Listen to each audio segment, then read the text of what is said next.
Hey guys, Ash here from C4eTech, and in today's video, let's check out the camera performance on the Galaxy Note 7. So this is being recorded via the front-facing camera of the Note 7 in Quad HD. I'm downscaling it to 1080p for the video. So let's get onto the camera.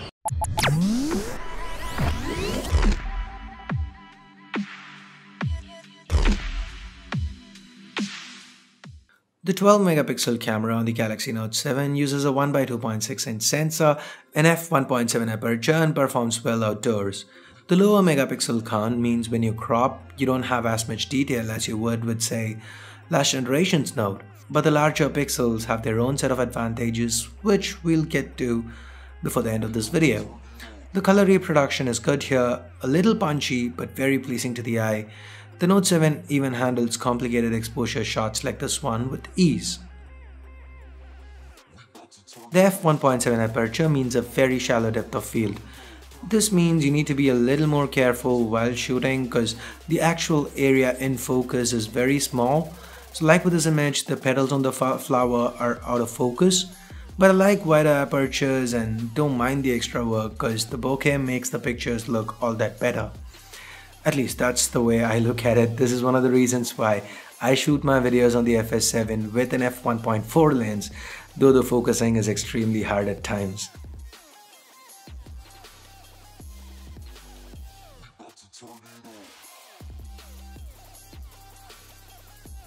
The dynamic range is excellent, but the HDR mode isn't great. While it does bring out detail from the shadows, it tends to blow out highlights at times, like the trees here. We've gotten details out of the shadows, but the clouds are blown out. Doesn't always happen, but is worth a mention.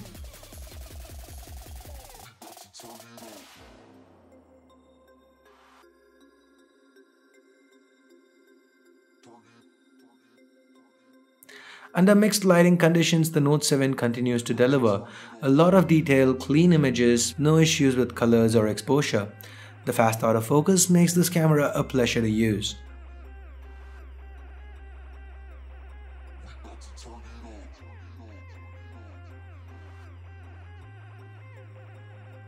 Remember earlier in this video when I told you we'll talk more about the advantages of the larger pixels? Well, here we are. The low light images are brilliant. Just look at these leaves.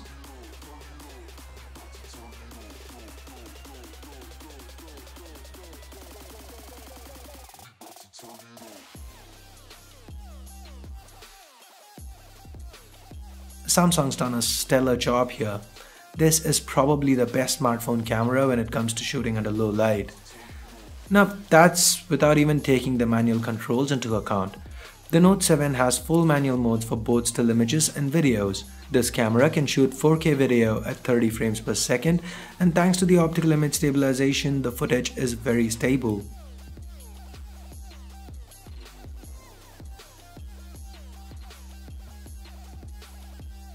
Go down to 1080p and you can add software stabilization to the mix and the footage gets even better.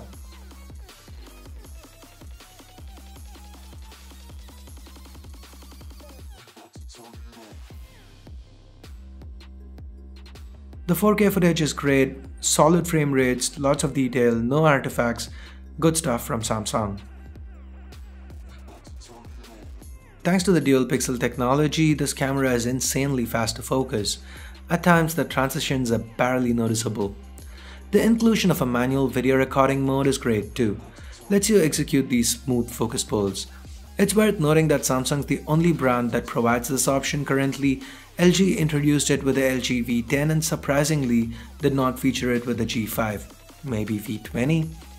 Anyway, we also get support for 720p videos at 240 fps. The slow motion footage here looks great.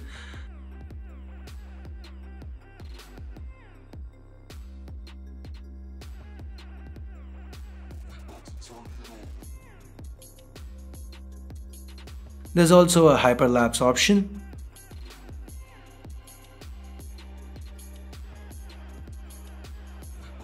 The 5 megapixel front-facing camera gets the job done. Quite decent, uses a wide-angle lens. Add to it the wide-angle selfie option. That's a lot you can get into one shot. Overall, the cameras on the Note 7 are great. Samsung's nailed both the hardware and software. Is it better than the S7 or the S7 Edge? No. It's identical, but given that the S7 had excellent cameras, that's really nothing to complain about unless you're looking to upgrade from the S7 or S7 Edge, and in which case, no, please don't. Check out this video. So I guess that's it for this camera review. Hope you guys liked it. Hope you found it useful. If you did, do give this video a thumbs up. If you didn't, put it down. And for more videos like this, hit that subscribe button down below if you haven't already.